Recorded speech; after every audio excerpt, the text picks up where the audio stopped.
Hi friends, welcome to our channel. Recharge సెలవులు. Recharge సెలవులు అంటే ఏంటి? వేసవి సెలవులు. ఎందుకు వేసవి సెలవులు అంటే రీఛార్జ్ సెలవులు అన్నారు అంటే, మనం మనం ఏదైనా ఒక వస్తువును ఉపయోగించినప్పుడు ఛార్జింగ్, ఫర్ ఎగ్జాంపుల్ మొబైల్ కానీ ఏమైనా బ్యాటరీస్ కానీ ఇవన్నిటికీ ఎలా అయితే చేస్తామో మన పిల్లలను కూడా ఇప్పుడు సమ్మర్ వచ్చిందంటే వాళ్ళని ఏంటంటే ఆటపాటలతోటి ఆనందంగా అన్ని సమతుల ఆహారాన్ని ఇచ్చి విటమిన్లు అన్నింటిని కూడా వాళ్ళ బాడీలో నింపాలి. మళ్ళీ స్కూల్కి ఓపెన్ అయ్యే వరకు వాళ్ళందరినీ వాళ్ళ ఇష్టం వచ్చినట్టు వాళ్ళ మనోభావాలకు అనుకూలంగా వాళ్ళని ఆడుకొని ఇవ్వాలి. వాళ్ళ చైల్డ్హుడ్ స్టేజ్ని మొత్తం వాళ్ళు ఎంజాయ్ చేసేటట్టు చూడాలి.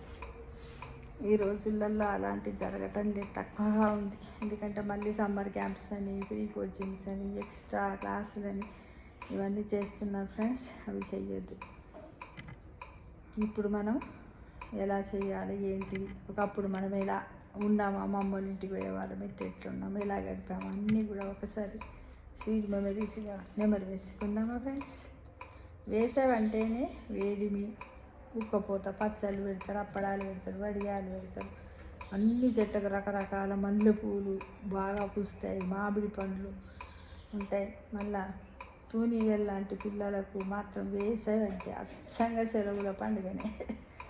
ఎందుకంటే అంతకుముందుకు స్కూళ్ళు, హోంవర్కులు, ఇంకా డిసిప్లిన్గా ఉండాలి, క్రమశిక్షణగా ఉండాలి, నువ్వు ఆడొద్దు, కొద్దిసేపు గంట సేపు ఆడి లోపల రావాలి, ఆదివారం నాడే ఆడాలి, రెండో శనివారంతో కలిసి 2 రోజులు గిట్ట సెకండ్ సాటర్డేతో కలిసి 2 రోజులు సెలవులు ఇస్తే 45 రోజుల సెలవులు ఎంత కదా. ఆ 2 రోజులతో ఎంజాయ్ చేసి వరకు సరిపోదు కాబట్టి ఒక సంవత్సరానికి 365 రోజుల్లో ఇప్పుడు దాదాపుగా వచ్చే 45 రోజుల సెలవులను మనం ఏం చేయాలి?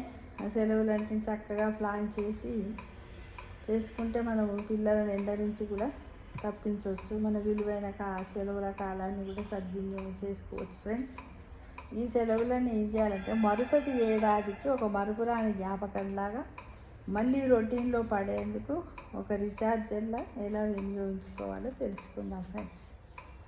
అయితే మనం దాదాపుగా సుమారు 20-30 ఏళ్ళ కిందటి వరకు వేసవి సెలవులు ఎంత గొప్పగా ఉండేవంటే పిల్లలు పెద్దలు కూడా 1000 కాలతో ఎదురు చూద్దురు, అమ్మ ఎప్పుడు ఎండాకాలం సెలవులు వస్తాయి అని.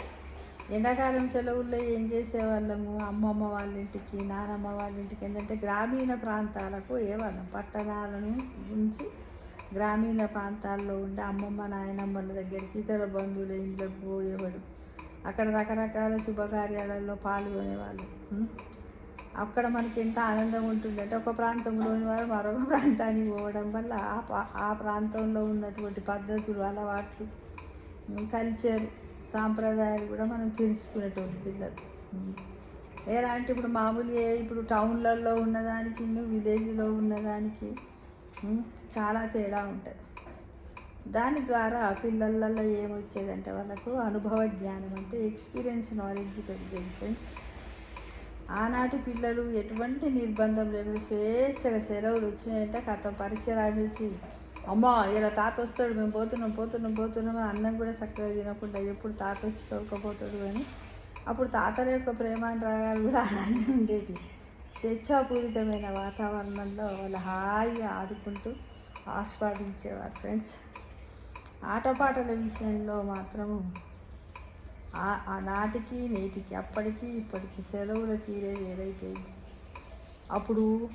ఒకప్పుడు ఊరి చివర చెరువులు ఉంటుండే, బావులు, ఈత ఒడుగులు, కోతి కొమ్మంచి ఆటలు ఆడుడు, సీమ సీతాకాయలు, బాదాకాయలు ఏరుకొని తినుడు, మామి తోటల్లో చెట్లకు కాసిన కాయలకు రాళ్ళు వేసి కొట్టడం, రాళ్ళ కాయలన్నింటినీ కోసుకొని ఉప్పు కారం పెట్టుకొని తినడం, తాటి ముంజలను దుర్రుడు, ఇంకా ఈత పండ్లను తినడము, వీధుల వెంబడి తిరగడం, ఒకరింటి నుంచి ఒకరింటికి పోవడము, పోయి అక్కడ ఏంటిది వామన గుంటలు ఆడుడు, బచ్చీసాడు, క్రికెట్, కబడ్డీ, నీర బండలు అంటే ఆటలు, బిచ్చాటలు ఆడు, వీటన్నింటి వల్ల కూడా ఎంతో మానసిక ఉల్లాసం వచ్చేది ఫ్రెండ్స్.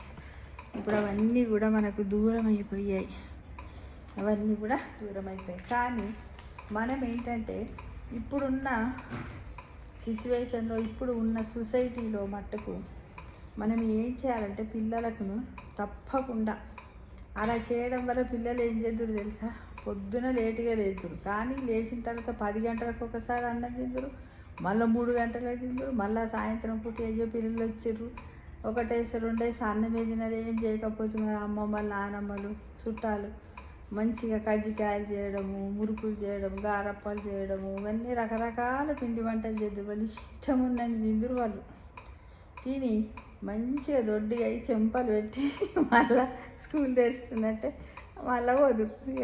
అమ్మ వాళ్ళ ఇంటికి పోయినాక అందరం దేవి పోయి వాళ్ళ ఇంటి పక్కన ఉంటారు కదా, అక్కడ ఉన్న నాన్నమ్మ ఏంది రోజు మీ అమ్మమ్మ వాళ్ళ ఇంటికి పోయి బాగా ఏదో వచ్చినాయి, ఏం తినొచ్చినవురా అని అడిగితే వాడు మొత్తం పెద్ద లిస్ట్ చెప్తుండే. అన్నీ చెప్పి లాస్ట్కి మా అమ్మమ్మ చికెన్ తెచ్చింది, మటన్ తిన్నాము, అప్పలు తిన్నాము, ఇవ్వని అబ్బాయిని మళ్ళీ గల్లలు వేసుకోమని పైసలు ఇచ్చింది, అంగి పట్టించింది, చెప్పులు కొనిచ్చింది, బ్రష్ కొనిచ్చింది. ఇట్లా రకరకాలుగా అమ్మమ్మలు నాయనమ్మలు తాతలు పిల్లలను ప్రేమగా ఆదరించేవాళ్ళు. అవన్నీ కూడా ఈ రోజుల్లో చాలా వరకు దాదాపు ఒక 70% కరువైనాయనే చెప్పొచ్చు ఫ్రెండ్స్. ఎలా అంటే ఇప్పుడు ఇక్కడ ఉన్న పిల్లల తల్లిదండ్రులు వాళ్ళు ఎక్కడనో అదర్ కంట్రీలలో ఉండడం వల్ల అట్లా కొంత, ఇంకా కొంత ఏంటంటే అప్పుడున్నటువంటి అనురాగాలు ఇవన్నీ ఇప్పుడు లేవు ఫ్రెండ్స్, తక్కువైపోయింది. ఎంతసేపు అంటే తల్లిదండ్రులు ఉన్నంతసేపే మన పిల్లలను కూడా మనము ఆడిపోతే ఏదవుతుందో ఇన్ఫెక్షన్స్ అవుతాయి, అక్కడ ఫ్యాన్ ఒకటే ఉంది, కూలర్ లేదు, ఏసీ లేదని పంపకుండా ఉండకండి ఫ్రెండ్స్. వాళ్ళే అలవాటు పడతారు. ఎందుకంటే నేచర్కి అలవాటు పడినట్టయితే వాడికి ఎక్కడికి పోయినా శరణం ఉండదు. ఎవరైనా ఇలాంటి వసతులు నుండి ఇప్పటికి మీ అమ్మా నాన్నలు ఎవరైనా ఉండి రమ్మనంటే మీ పిల్లలను సంతోషంగా పంపించండి. మీరు కూడా ఓ 4-5 రోజులు పోయి వాళ్ళతో ఉండడానికి ప్రయత్నం చేయండి ఫ్రెండ్స్. తప్పకుండా చేస్తే బాగుంటుందని అనిపిస్తుంది. తర్వాత అందరూ పోయిన తర్వాత అయ్యో ఎట్లా అని మనకు బాధ అనిపిస్తుంది. ఇప్పటికి పల్లెటూరుకి పోవాలంటే వాళ్ళు ఎన్ని చెప్తారంటే తాతయ్యలు మామయ్యలు ఉంటారు, అత్తమ్మలు ఉంటారు, అమ్మమ్మలు ఉంటారు, నానమ్మలు ఉంటారు. నిద్రపోయేటప్పుడు రకరకాల కథలు చెప్తారు. ఏమన్నా చిన్న పెద్ద తేడా లేకుండా చెప్తుంటారు, ఆడుతుంటారు, తినకపోతే బుజ్జగించుతారు, తినబెడతారు, వాళ్ళకు భయపెడతారు. ఓవర్సారి అట్లా కాదు ఇట్లా ఉండాలని చెప్తారు. ఇలా రకరకాలుగా వాళ్ళకి నచ్చినటువంటి ఎన్నో ఆట విడుపు వినోదాలే కాకుండా విలువైన నైతిక భావాలను నింపే రోజులుగా కూడా మనము ఈ సెలవు దినాలను పిల్లలకు అలవాడేటట్లు మనం తప్పకుండా పంపించాలి ఫ్రెండ్స్. ఇప్పుడు ఏం చేస్తున్నారు నానమ్మలు అమ్మమ్మలు ఇతర పెద్దలు ఎవ్వరుగా అనిపిస్తలేదు. ఏడదుడు న్యూక్లియర్ కుటుంబాలు. పిల్లలకు సుగ్గులు చెప్పవలసిన తాతలు లేరు, బామ్మలు లేరు, పెద్దలేమో వృద్ధాశ్రమాల్లో ఉంటున్నారు. ఈ పరిస్థితుల్లో వాళ్ళ కథలు కాకరకాయలు చెప్పేవాళ్ళు ఎవ్వరు ఉండలేరు. కనీసం ఆడియో కథలైన వినేలా ఏర్పాటు చేయండి. మరి ఇంకేం చేస్తారు, టీవీ ముందు కూర్చోబెట్టి యూట్యూబ్లో చక్కటి ఊహల కల్పన చేయండి. క్రియేటివిటీకి ప్రాణం పోసినట్టుగా వాళ్ళకి ఏంటంటే ఎందుకు పనికి రాకున్నా రాజకుమారి కథలను విష్ణు శర్మ చెప్పినటువంటి పంచతంత్ర కథలను చదవడము చెప్పడము. మనం పేరెంట్స్ ఇప్పుడు అలాంటి మనకు సదుపాయాల అవకాశం లేదు కాబట్టి మనం ఎండాకాలంలో పిల్లలతో ఎక్కువ టైం గడిపి మనం ఎంత అనుభవించాం. ఇప్పుడు ఇదంతా కథ చెప్తుంటే అవన్నీ ఆదికొస్తున్నాయి. చిన్నప్పుడు 4వ తరగతిలో ఉన్నప్పుడు అమ్మమ్మ వాళ్ళ ఇంటికి పోడు, పెద్దమ్మ వాళ్ళ ఇంటికి పోడు, ఆడికెళ్ళి అమ్మేనత్తోళ్ళ ఇంటికి పోడు, అక్క వాళ్ళ ఇంటికి ఇట్లా అవన్నీ జ్ఞాపకం వస్తున్నాయి ఇప్పుడు. కానీ ఇప్పుడు మన పిల్లలకి ఏం జ్ఞాపకం వస్తే అమ్మమ్మ తాత నానమ్మ తాతిళ్ళు మళ్ళీ వాళ్ళిళ్ళు బడి ఇటు చుట్టూళ్ళు గంతే తప్ప ఏమీ జ్ఞాపకం రావు ఫ్రెండ్స్. వాళ్ళు రేపు కూడా అట్లే అంటారు మనం ఎంత బాగా ఆడుకున్నాం సెలవులు వస్తే. మనం ఏదైనా హోంవర్క్ ఉంటే కూడా 2 రోజులు సెలవు వస్తే హోంవర్క్ ఉంటే ముందు రోజే కంప్లీట్ చేసుకుంటాం. శనివారం నాడే కంప్లీట్ చేసుకొని ఆదివారం నాడు ఆడుకోవాలని పొద్దున్న లేస్తుంటారు. ఇంకా రోజు బడిపోయేదానికంటే పొద్దున్న లేస్తుంటారు ఫ్రెండ్స్. అట్లా అయితే ఈ ఆదివారం నాడు పొద్దున లేస్తారనే ఎగ్జాంపుల్కి మా పిల్లలు చిన్నగా ఉన్నప్పుడు అంటే వాళ్ళు ప్రైమరీ స్టేజీలో ఉన్నప్పుడు ఎండాకాలం సండే కదా అని ఒకసారి పడుకున్నాం అనమాట. పడుకుంటే మా పక్కింటి అమ్మాయి కూడా సేమ్ ఏజ్ ఉంటుంది. ఆమె చూకే డోర్ కొడుతుంది. టైం చూస్తే 5:30 అవుతుంటే ఇట్లా గప్పుడుకి తెల్లారుతుంది. ఏందమ్మా ఎందుకు కొడుతున్నావు అని అంటే మేము ఆడుకుంటామంటే ఇవాళ స్కూల్ లేదు కదనమ్మా నువ్వు ఎందుకు లేచినామంటే ఆడుకుంటామంటుంది. అంటే చూడండి పిల్లలలో ఇలా సెలవు కాబట్టి ఇలా ఆడుకుందాం ఇలా పండుకోవద్దు అనే భావన కూడా పిల్లలలో అలా కలిగింది. ఇది మాత్రం నేను స్పష్టంగా మా పిల్లలు చిన్నగా ఉన్నప్పుడు నేను చూసినటువంటి విషయం ఫ్రెండ్స్. ఇది ఇంకా ఎన్ని చూస్తామో ఏంటో తెలియదు. ఇప్పుడైతే కనీసం ఇప్పుడు చిన్నగా ఉన్నప్పుడు 1 to 5th వరకు పిల్లలు మాట్లాడగలుగుతున్నారు. ఆ తర్వాత మనం పిల్లలను ఏమి నాన్న బాగున్నావా అని అంటే ఇట్లా చూస్తున్నారు అంతే. వాళ్ళు 10th ఇంటర్మీడియట్ చదివిన తర్వాత ఏంది నాన్న నేను పలానా అంటున్నారు అంతే. ఒకవేళ మనం వాళ్ళ ఇంటికి పోయినాం అనుకోకపోతే అమ్మ ఇగో ఇగో ఆంటీ వచ్చి ఇగో ఇట్లా చెప్తున్నారు. అంటే పిల్లల్లో కమ్యూనికేషన్స్ తగ్గిపోతున్నాయి, నైతిక విలువలు కూడా తగ్గిపోతున్నాయి. ఇవన్నీ చెయ్యాలంటే మనం ఏం చేయాలి? సమ్మర్లో పేరెంట్స్ వీలైనంత వరకు పిల్లలతో మీరు కూడా చిన్న పిల్లలై ఆడుకుంటూ మన పాత మెమరీస్ని అన్నింటిని కూడా జ్ఞాపకం చేసుకుంటూ చెప్పి నవ్వించండి, కవ్వించండి. మీరు కూడా నవ్వండి. వాళ్ళకి ఆహ్లాదకరమైనటువంటి వాతావరణాన్ని ఏర్పాటు చేసి వాళ్ళకు చక్కటి బూస్ట్ లాగా అందించి వాళ్ళ బాడీని మొత్తం సంసిద్ధత చెయ్యండి. బడి తెరవగానే మళ్ళీ పోయి వాళ్ళు బైటింగ్ చేసినట్టే కదా. ఒక వారం ఎదుర్కోవాల్సి వస్తుంది కదా. పొద్దున్న లేవాలి, తయారు కావాలి, బస్సు వస్తుంది, బస్సులు ఎక్కాలి, పోవాలి, మళ్ళీ అమ్మగట్టిన టిఫిన్ తినాలి, తినకపోతే అమ్మింటికి వచ్చినాక ఎన్నో బాధలు ఉంటాయి. వాళ్ళ బాధలను కూర్చోబెట్టడితే ఇన్ని చెప్తారు. అవన్నీ కూడా ఎవరి మీద చెప్తారు? ఎరికైనా అమ్మ మీద చెప్తారు, స్కూల్లో టీచర్ మీద చెప్తారు. అదే నాన్న మీద చెప్పేది చాలా తక్కువ. అదే నాన్న మీద చెప్పేటి తక్కువ. అయితే ఒకసారి ఒక బుక్లో నేను చదివిన డాక్టర్ పట్టాభిరామన్ ఉన్నారు కదా. అయితే అంతా ఎప్పటికి ఇట్లనే మా పిల్లలు చెప్తుంటలేరు, ఇవన్నీ ఇట్లా చేస్తున్నారు అది అని కొద్దిమంది పేరెంట్స్ కౌన్సిలింగ్ కోసం తీసుకెళ్ళిందట ఫ్రెండ్స్. తీసుకెళ్తే అప్పుడు ఆ పట్టాభిరామన్ గారు ఏం చేశారటంటే మీరందరూ పిల్లల తల్లిదండ్రులు అందరూ మీరు ఒక వేరే హాల్లో కూర్చోండి అని ఆ పిల్లలందరూ ఒక దగ్గర కూర్చోబెట్టేసి ఒక్కొక్కరిని లేపి అడిగిండట. అడిగితే ప్రతి ఒక్కరు కూడా 95% మదర్ మీదనే చెప్పిరట. 95%, 8 or 7 చెప్పలేదట. 95% మదర్ మీద చెప్పిందంటే ఒక మదరు ఒక చైల్డ్కు ఎంత కేర్ తీసుకుందో చూడండి. దీన్ని మనము వేరే రకంగా నెగిటివ్గా థింక్ చేయకూడదు, పాజిటివ్ థింక్ చేయాలి. అంటే ఇక్కడ ఏంటంటే ఒక మదర్ తన రెస్పాన్సిబిలిటీని 95% పిల్లలపైన పెట్టింది కదా.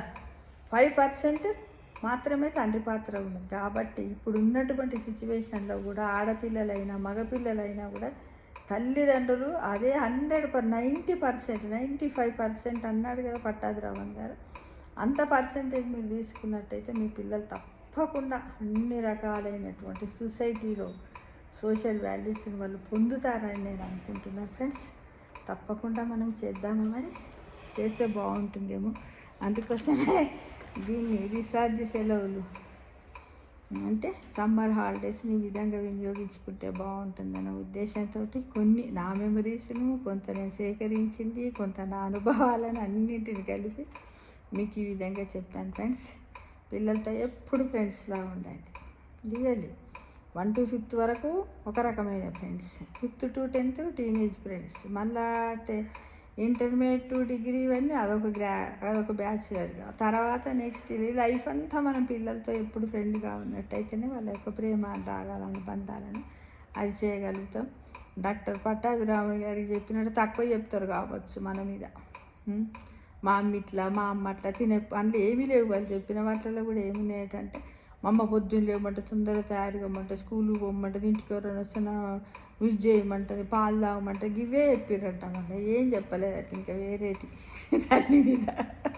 మనం కూడా దాన్ని నేటిగా తీసుకోవద్దు. మనం అన్నయ్య వాళ్ళు చెప్పి అవన్నీ మనం ఎందుకు చెప్పినట్టు ఆ చిన్న ఏజ్లో వాళ్ళకి ఇబ్బంది అనిపించింది. కానీ మనం చెప్పకపోతే పిల్లలు వాళ్ళకి తెలియదు కదా. కాబట్టి తెలియజెప్పే బాధ్యత మనది. కాబట్టి మనం పిల్లలు ఏమనుకున్నా పర్వాలేదు, 1 to 5th మాత్రం ఖచ్చితంగా వాళ్ళకి మన వాల్యూస్ నేర్పించినట్టయితే జీవితంలో వాళ్ళకు డీసెంట్ ఫౌండేషన్స్తో ఎన్నో అపార్ట్మెంట్లు దాని మీద కట్టచ్చు. ఇప్పుడు కడుతున్నారు కదా 101 అపార్ట్మెంట్ అని, అన్ని అపార్ట్మెంట్స్ కడతారు కదా ఫ్లోర్స్.